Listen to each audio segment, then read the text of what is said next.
Welcome everyone, welcome to Sustainability in Motion. I'm Mark and I'm the CEO co-founder of Nexio Projects. Today I have Cesar with us. Cesar is the head of our climate and energy team who is going to explain you a little bit more on how you go about carbon management. Cesar has a great experience in the private sector and also in the national government sector. So Cesar, welcome. Thank you so much, Mark. So who am I? Agricultural engineer from background. I have a master's in international material flow management. I also have a master in project management. Additionally, I am accredited verified for ISO 40064. I have experience working with national, subnational governments and with the private sector as well. So happy to be here. Thank you, Cesar, and great to have you here. Today for the public, we're here to focusing, so as I said, on carbon management. And maybe, Cesar, we can start. You started the practice of really the climate and energy sector in Nexio Projects. Can you just share to the public how you started the practice? So we identified there was a need for different companies to collect data and to transform this data into CO2 emissions.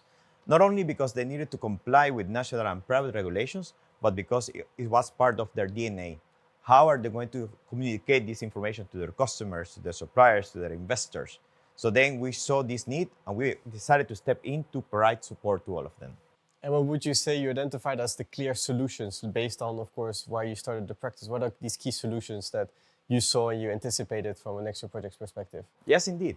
The main challenge was how to collect the information. They didn't know where the information was, who were the data owners, how to process this data. So we decided to provide additional training and support to these specific phases. For instance, in the data collection, we do hand-holding. We talk to them either via call, via email, or maybe video calls with them to training how to collect the data, how to identify the stakeholders, and how to process the data. That way, it's less work for them, less work for us, but also it will save an incredible amount of time. So you say data collection, and then probably the public, you have the same data collection is a big struggle, is a big challenge for a lot of ones.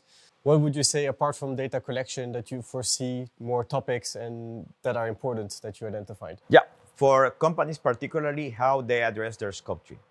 In their scope 3, they have less visibility because it's the data from their suppliers, and they have to do certain control in specific categories.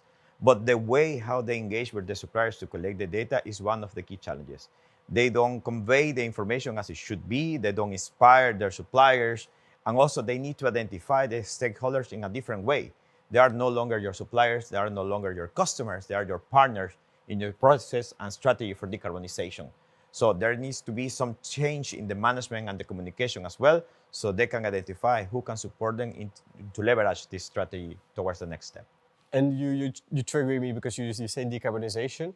What is that part? Are there a lot of companies already going through that step, or is that a still beginning step? Yes, indeed. Different companies have started the decarbonization journey. It's very easy for them to manage their scope 1 and 2, but it's very challenging for them and to have visibility how their suppliers deliver their raw material to them and how their customers use their products. So here's where we step in and try to model scenarios, try to engage with the suppliers, teach the suppliers, engage with the suppliers, inspire them to provide data as accurate as possible.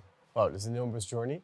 And I also hear a lot, maybe can you zoom in on the bigger topics, the hot topics now in the market that you hear from your professional experience that you would say, these are the ones that we need to anticipate. If you look more towards the future, what are these shifts that are going to happen that in your perspective? As of now, what we can support is providing more granulated data because spend-based data is not making the cut anymore. Now there is a need to have first-hand data. This means product carbon footprint. So you are able to manage your suppliers accordingly. Along with EcoChain, we partner to offer technical support to all of these companies that wish to have more granularity, visibility regarding their process and how their customers use their product. Here we can definitely step in and of course provide more granularity and transparency over the management of their scope 3. Super, so I hear scope 3, data collection, I hear LCAs. What about these last targets such as science-based targets, becoming net zero, carbon neutral? These are of course all challenges that people entail. What would you say that last part, if we look to the public, that you would give to them, what to choose? Yeah, here is where everything merges. The LCA, Scope 1 and 2, the decarbonization strategy, managing your energy needs, of course, all of that towards the vision of decarbonizing by 2050 as the IPCC report requested it and the UNFCCC as well. So this is the goal. This is the final frontier that we need to reach, and all of this merges there. It's not one solution that fits everything, but it's different steps, different stakeholders, different pillars that will need to be addressed within this process. And of course, in the middle is you. Fantastic. And maybe a last question for the public. Everybody having your experience, I think this is great. What would be that tip where people are standing now, if you look from there, what would be that tip that you want to give to the public from your experience and from your practice that we could share? Yes, of course. For me, the very first step will be to identify who are your climate champions within your organization and try to convey the message as deep as possible within your own ranks. That means you will have allies throughout the entire organization. The next step, arrange your data. That's the very first step. If your data is bad, your strategy will be bad. Cesar, thank you so much. As you hear, data collection and getting your climate champions aligned are the first steps into your climate journey, or even if you're a mature company, the second and the third step in your journey. Again, thank you so much. Cesar, thank you so much for joining and all for you for watching. This was Sustainability in Motion. Thank you very much.